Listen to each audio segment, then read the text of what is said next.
Bonjour, ici Marc-Antoine au centre d'hiver à Saint-Nicolas. Aujourd'hui, on va faire la présentation d'une Kodiak Dutchman Ultralight 280 BHSL.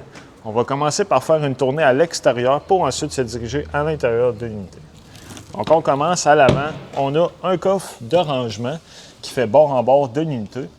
À droite, on a différents interrupteurs pour l'éclairage, dont celui qui est dans le devant de la roulotte à l'extérieur. Et on peut aussi activer et désactiver les panneaux solaires. Juste à la gauche, c'est notre contrôleur de panneaux solaires qu'on va voir là. Lui, ce qu'il va faire, c'est qu'il va nous indiquer le voltage de la batterie ainsi que l'ampérage des panneaux solaires qui chargent la batterie. On a aussi une partie qu'on peut installer un inverteur. Le filage a été préfaite en conséquence. Donc, si on veut en mettre un supplémentaire en option, on peut l'installer juste ici. On a un interrupteur pour faire l'extension et la rétraction des pattes stabilisatrices. Donc, simplement appuyer pour les rétracter et les extensionner. Ça va servir à stabiliser la roulotte. Pour l'auvent, on a un cap sur la tête de celui-ci qu'on peut retirer en cas d'urgence. Si on n'a pas de courant et qu'on veut refermer notre auvent, on peut le faire manuellement en retirant le cap à l'aide d'un outil. Les marches qui tombent à l'intérieur de l'unité. L'emplacement pour remplir notre réservoir d'eau fraîche. Donc, lorsqu'on veut marcher en mode autonomie, on n'a pas accès à l'eau, on remplit notre réservoir et en activant la pompe à eau de l'intérieur, on va avoir de l'eau dans notre robinetterie. Ici, c'est la sortie pour la fournaise qui fonctionne au propane. On a un rack au mur pour installer une télévision. Une prise 120 volts qui fonctionne lorsque la roulotte est branchée, ainsi qu'une prise coaxiale pour la télévision. En dessous, en arrière de la roue, on va voir les low points qui vont servir à vidanger la robinetterie, la plomberie au complet, autant pour l'eau chaude que pour l'eau froide. Juste ici, une douchette extérieure. On a un réfrigérateur qui fonctionne sur le 120 volts. On peut aussi modifier l'intensité de celui-ci juste en haut à droite. Le second interrupteur pour les pattes stabilisatrices à l'arrière. Notre chauffe-eau qui est de type instantané. Donc, on n'a plus de réservoir. Lui va chauffer l'eau au fur et à mesure qu'on va lui en demander.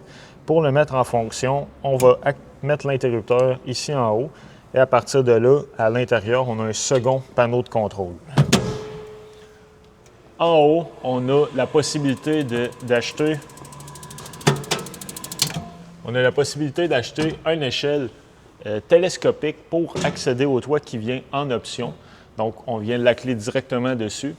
On va recommander de monter sur le toit au moins une fois aux 3 mois pour aller valider les joints, s'assurer qu'ils sont étanches et s'assurer aussi que le toit n'est pas endommagé pour les infiltrations d'eau. Juste à la gauche, on a l'emplacement pour installer en option une caméra de recul qui fonctionne Bluetooth. Donc, la roulotte est préfilée pour l'installation. Notre roue de secours, juste ici. En dessous du chauffe-eau, on a un quick coupler pour du propane. Donc, on peut venir connecter soit un barbecue extérieur ou un foyer.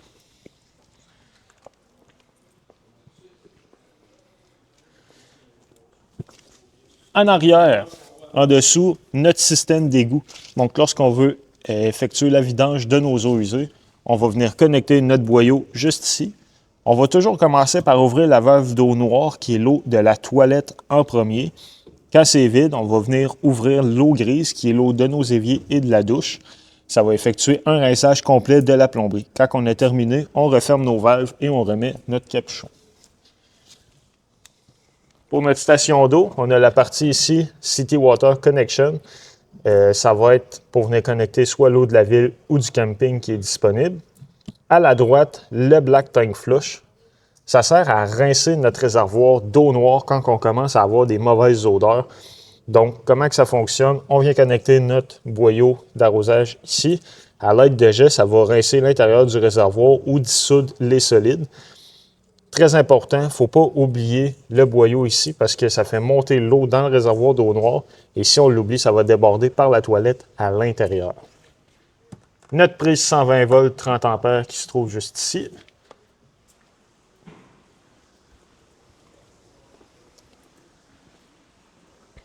À l'avant, le deuxième accès au coffre de rangement qui fait bord en bord de l'unité. Puis on a aussi une barre pour baisser manuellement les pattes stabilisatrices en cas de panne de courant et pour aussi manuellement monter et baisser la patte électrique si jamais on n'a pas de courant. Quand on a du courant 12 volts ou qu'on est branché dans le mur, on peut monter et baisser la patte avec l'interrupteur et allumer la lumière. L'emplacement pour mettre 2 bonbonnes de propane 20 livres, ainsi que l'installation d'un coffre pour installer 1 ou 2 batteries.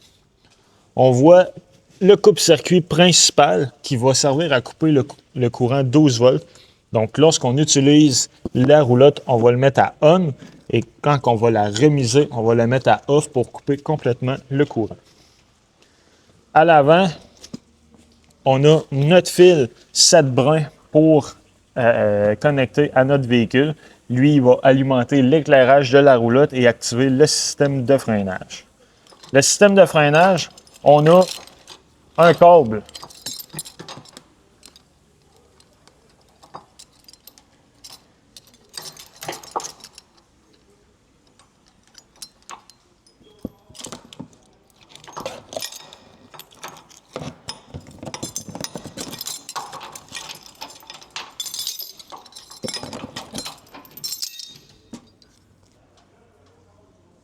on a un câble d'acier qu'on doit rattacher à notre véhicule indépendamment des chaînes. On ne doit pas passer le câble dans les chaînes à côté. Ce qu'il va faire, c'est que si jamais on a un problème avec la cloche et qu'il se défait, lui, il va appliquer les freins d'urgence sur la roulotte. Pour les chaînes, on a une plaque qui vient certifier la capacité de la chaîne. C'est très important, on doit les laisser rattachées après celle-ci. Lorsqu'on roule, on va souvent les entendre flacoter. Un truc qu'on va faire, c'est simplement mettre une tie wrap autour ou les taper.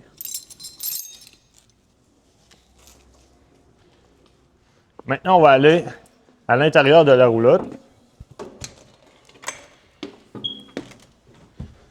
En rentrant à gauche, on a notre panneau de breaker principal. Donc, on a la partie qui gère le 120 volts juste ici et la partie qui gère le 12 volts avec les fusibles. Quand il y a une fusible va être défectueuse, il va y avoir une lumière rouge qui va allumer à côté de celle-ci. En haut, notre panneau principal, donc on a l'interrupteur pour activer la pompe à eau. On a aussi l'indicateur de nos différents niveaux. Donc on a l'eau fraîche, le niveau de batterie, eau noire 1, le 2 ne servira pas, il est en option, eau grise 1 et eau grise 2. Même principe, on a un seul réservoir de chacun dans le cas ici. L'éclairage pour l'auvent à l'extérieur et l'éclairage principal lorsqu'on rentre. On a les interrupteurs pour ouvrir et fermer le slide-out. Même chose pour l'auvent. En haut, c'est notre contrôleur pour le chauffe-eau. Donc, lorsqu'on l'a mis à on à l'extérieur, on vient le mettre à on ici. On va avoir une température d'affiché. On va pouvoir monter et baisser la température de sortie de l'eau chaude, le mettre en Celsius ou en Fahrenheit. Comment il fonctionne, lui, c'est dès qu'on va ouvrir un robinet d'eau chaude, il va avoir un pictogramme de circulation avec un fan et une flamme qui va apparaître. Lorsqu'on aperçoit la flamme, c'est que le chauffe-eau est en fonction. Ça va prendre quelques secondes pour avoir de l'eau chaude au niveau de nos robinets. On a l'évier avec l'eau chaude et l'eau froide. On a une cuisinière qui fonctionne au propane. Donc, lorsqu'on veut se servir de celle-ci, on va simplement tourner les gaz et activer l'étincelle. On a une station électrique encastrée. Donc, lorsqu'on l'a tiré, on a 120 volts USB et USB-C.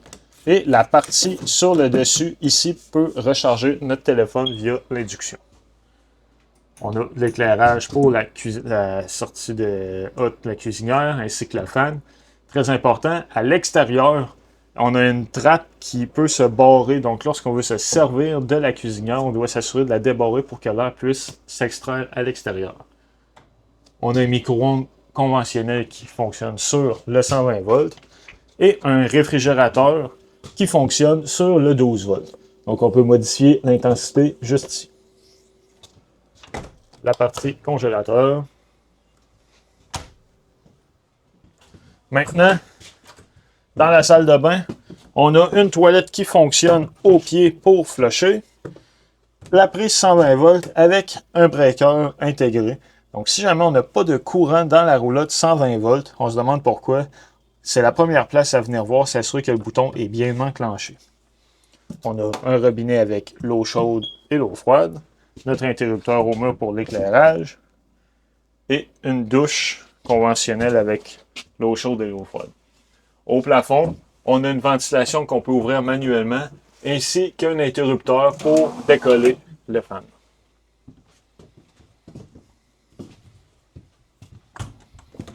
Au mur, juste ici, on a le contrôle principal pour la climatisation et le chauffage. Donc, lorsqu'on veut l'allumer, on va maintenir le bouton Power quelques secondes. Et ensuite, on peut sélectionner le mode Cool pour climatiser ou Heat pour chauffer. À partir de là, on peut monter et baisser la température ou simplement faire décoller le fan.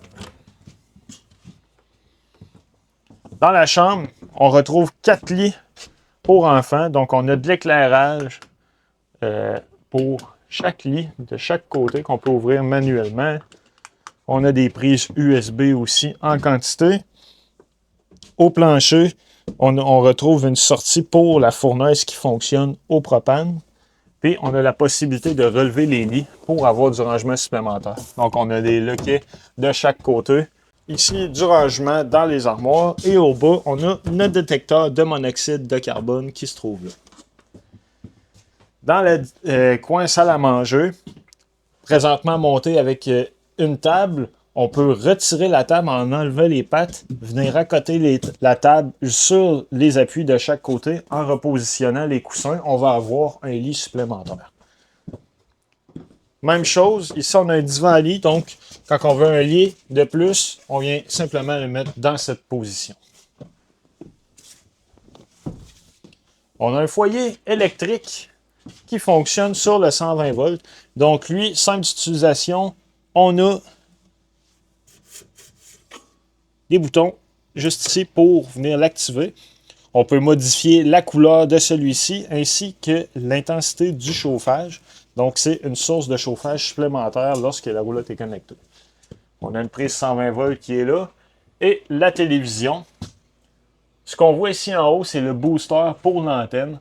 Donc, très important, lorsqu'on veut capter des postes digitales, on doit s'assurer que l'antenne est bien allumée ici, comme ça. La procédure, on va aller dans les réglages de la télévision, Channel, et effectuer un Channel Scan. Lui, ce qu'il va faire, c'est qu'il va détecter les postes disponibles où ce qu'on est en campement. Donc, ça se peut qu'il n'y en ait pas. Ici, au centre du VR, à Saint-Nicolas, on va capter 3 à 4 postes différents. C'est une procédure qui est à recommencer dès qu'on va déplacer la roulotte. Au fond, on a la chambre. Donc, on a des prises de courant 120 volts avec un autre breaker intégré dans le coin là-bas. Une prise de courant aussi supplémentaire là, puis on a de l'éclairage qu'on peut ouvrir manuellement. Dans la roulotte, on a une pochette dans laquelle viennent tous les manuels d'utilisateur, autant pour la cuisinière, micro-ondes, réfrigérateur, le foyer électrique. Donc, si jamais on a des questions ou quoi que ce soit, on peut toujours s'y référer. C'est ce qui conclut la démonstration de la Kodiak. Merci.